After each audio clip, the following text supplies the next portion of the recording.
Hey guys, we are going to be replacing the skimmer today, so stay tuned. Here's the old skimmer, and we're gonna go ahead and rip this guy out, replace it with a brand new 1000. All right, got the rocks and gravel moved. We have our old skimmer out, our plumbing lines cut. Now it's time to dig out for the new pump, or for the new skimmer.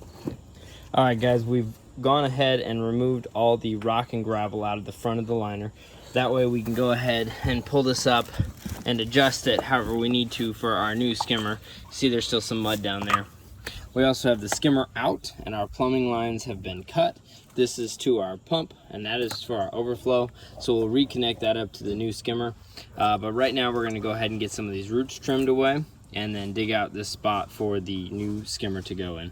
That is our old skimmer. As you can see, some of the problems with that. This is just a hole. It has no rivet in it anymore. It has rusted straight out.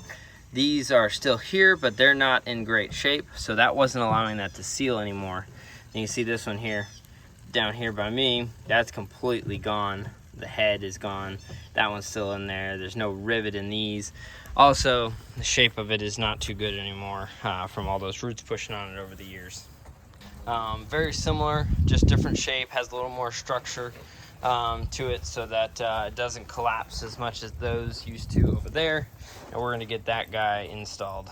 New skimmer is in place, standing in it right now to keep it level, about to backfill. All right guys, we are all cleaned up. We have our new skimmer set. Our plumbing is in on this skimmer here. We're going to take our pump line across to this one. This is where our pump's going to be at. We are now leveling, checking grade, and then also checking water level with our laser transit right over there. Once we do that, we will go ahead and take this, clean our liner and our skimmer off really good, and then seal that once our skimmer is locked in place with some dirt.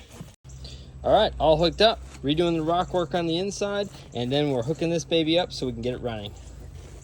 All right, rocks are in, new skimmer's good, filling back up the pond, and then we'll be ready to go.